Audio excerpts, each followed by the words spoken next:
20년 동안 열심히 일하면서 7억을 벌었는데 왜 통장엔 아무것도 남아있지 않은 걸까요? 문제는 의지력도 씀씀이도 아닙니다. 조용한 손실이 당신의 돈을 훔치고 있습니다. 월급 300만 원으로도 2억 9천을 만든 사람의 단 3가지 비밀, 지금 바로 공개합니다. 매달 월급날 딱 하루만큼은 통장 잔액을 보면서 잠깐 뿌듯함을 느끼게 되죠. 그런데 그 뿌듯함은 며칠을 채 못 버티고 어느새 금방 사라져버리고 맙니다. 월세, 보험료, 식비, 교통비가 순서대로 줄줄이 빠져나가기 시작하는 거죠. 카드값까지 다 나가고 나면 통장에 남는 돈은 정말 얼마 되지 않습니다. 씀씀이가 특별히 해픈 것도 아닌데 도대체 왜 돈이 전혀 안 모이는 걸까요? 결국 밤마다 이불 속에서 스마트폰을 꺼내 재테크 영상을 찾아보게 됩니다. 새벽 2시가 넘도록 보다가 눈이 빠질 것 같아서 결국 끄고 잠이 듭니다. 지금 제가 설명하는 이 상황, 바로 지금 여러분 자신의 이야기 아닌가요?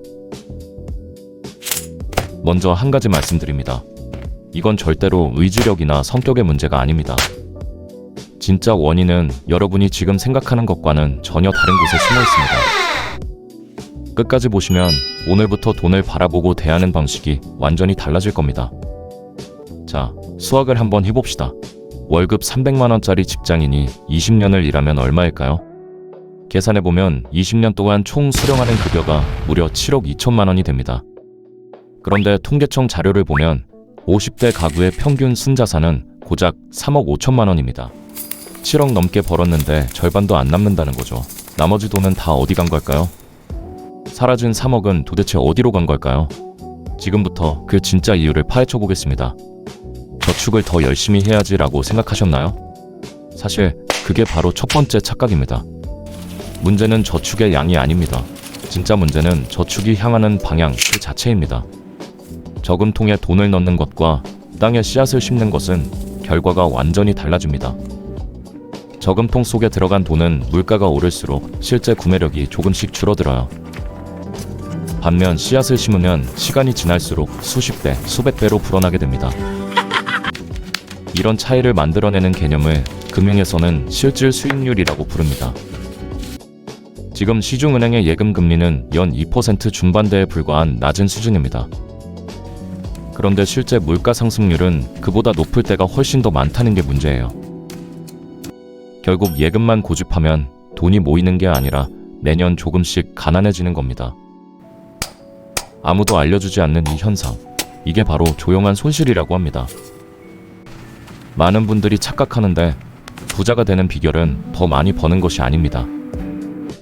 실제로 고연봉자 중에서도 노후 준비가 전혀 안 된 사람들이 정말 수두룩합니다. 핵심은 더 많이 버는 게 아니라 돈이 스스로 일하는 구조를 만드는 것입니다. A씨는 월급 350만 원을 받으면서 매달 50만 원씩 은행 예금에 넣고 있습니다. B씨는 월급이 300만 원으로 더 적지만 매달 40만 원씩 인덱스 펀드에 투자합니다. 같은 조건으로 20년이 지난 후 A씨가 모은 자산은 약 1억 3천만 원입니다. 반면 B씨의 자산은 약 2억 9천만 원으로 무려 2배 이상 차이가 벌어졌습니다. 수입이 더 적었던 B씨가 오히려 훨씬 더 많은 자산을 결국 만들어낸 겁니다. 같은 시간을 살면서 결과가 이렇게 달라지는 이유, 그게 바로 방향의 차이입니다. 그런데 여기서 많은 분들이 빠지는 정말 위험한 함정이 따로 존재합니다.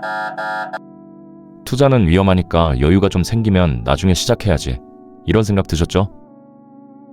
사실 여기서부터가 진짜 재밌어집니다. 이 부분이 오늘의 핵심이에요. 집중해주세요. 지금 말씀드린 그 나중에라는 생각 자체가 가장 치명적인 함정이라는 겁니다. 먼저 25살 때부터 매달 30만 원씩 꾸준히 투자를 시작한 사람이 있다고 가정합니다. 그리고 35살부터 매달 60만 원씩 2배 금액으로 투자를 시작한 사람도 있습니다. 투자 금액은 2배를 넣었지만 딱 10년 늦게 출발한 차이가 있을 뿐이에요. 65살의 두 사람을 비교하면 25살에 시작한 사람의 자산이 무려 3배 더 많습니다. 이게 바로 복리의 마법입니다. 시간이 돈보다 훨씬 더 강력한 무기입니다. 결론은 단 하나입니다. 시간이 곧 자산이고 지금 이 순간이 가장 중요합니다. 지금 이런 생각 드시죠? 나는 이미 너무 늦어버린 것 아닌가 하고요. 아닙니다. 정확히 그 이미 늦었다는 생각 자체가 여러분을 막고 있는 함정입니다. 지금 이 순간이 바로 여러분의 남은 미래 전체를 통틀어 가장 젊은 날입니다. 자, 지금부터 오늘 당장 실행할 수 있는 구체적인 행동 요령 3가지를 드리겠습니다. 지금부터 나오는 내용이 바로 오늘 이 영상에서 제가 드리고 싶은 핵심입니다. 첫 번째 요령입니다. 월급이 들어오면 가장 먼저 자기 자신에게 먼저 지급하세요. 월급이 입금되는 날, 다른 어떤 지출보다도 먼저 투자 계좌로 이체하는 겁니다. 미국에서는 이 원칙을 Pay Yourself First, 즉 나 자신에게 먼저 지급하라고 합니다. 월급이 300만 원이라면 60만 원은 입금되는 즉시 자동 이체로 투자 계좌에 넣으세요. 이 습관 하나만 제대로 실천해도 10년 후 재무 상태는 완전히 달라져 있을 겁니다. 두 번째 요령입니다. 개별 종목에 투자하지 말고 인덱스 펀드를 선택하세요. 워런 버핏도 내 재산의 90%는 S&P 500 인덱스 펀드에 넣어라 라고 말했습니다. 인덱스 펀드는 하나의 종목이 아니라 시장 전체를 한꺼번에 통째로 사는 방식입니다. 한 종목이 망해도 나머지 수백 개 종목이 자동으로 손실을 메워주는 구조예요. 실제로 S&P 500의 지난 30년 평균 연수익률은 무려 약 10.7%에 달합니다. 세 번째 요령입니다. 절약할 때 의지력에 기대지 말고 환경과 구조를 먼저 바꾸세요. 절약을 순전히 의지력으로 해결하려 하면 반드시 실패합니다. 전 심리학이 증명했어요.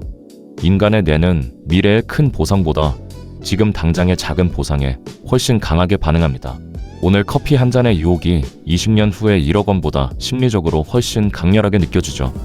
그래서 의지력에 기대는 게 아니라 환경과 시스템 구조 자체를 먼저 바꿔야 합니다. 카드 한도를 낮춰보세요. 아주 간단한 행동이지만 효과는 즉각적으로 나타납니다. 투자 앱을 스마트폰 홈 화면 가장 첫 번째 페이지, 눈에 잘 띄는 곳에 배치하세요. 월급이 들어오는 통장과 일상 소비에 쓰는 통장을 반드시 분리해서 운용하세요. 환경이 바뀌면 특별히 노력하지 않아도 행동이 자연스럽게 저절로 따라옵니다. 오늘 이 영상을 끝까지 보신 여러분은 이미 대부분의 사람들보다 한 발 앞서 있습니다. 여러분이 몰랐던 게 문제가 아닙니다. 아무도 제대로 가르쳐주지 않았던 겁니다. 월급쟁이는 한계가 아닙니다. 오히려 투자에 있어 가장 유리한 조건을 갖고 있어요. 매달 규칙적으로 투자할 수 있다는 것, 그게 얼마나 강력한 무기인지 모릅니다. 변동성이 심한 장세에서 가장 무서운 투자자가 누구인지 혹시 알고 계신가요? 바로 감정에 흔들리지 않고 매달 기계처럼 꾸준히 적립식으로 사는 직장인입니다. 시장이 떨어질 때도 오히려 더 많은 수량을 더 저렴하게 살 수 있는 사람이거든요. 오늘 퇴근하고 집에 돌아가서 딱 한 가지만 바로 실천해 주시면 충분합니다. 월급 통장 앱을 열고 다음 월급날에 자동 이체를 하나 새로 만들어 보세요. 10만 원이어도 충분합니다. 금액보다 중요한 건 오늘 바로 시작하는 것입니다. 도움이 되셨다면 구독과 좋아요 꼭 눌러주세요. 다음 영상에서 또 만나겠습니다.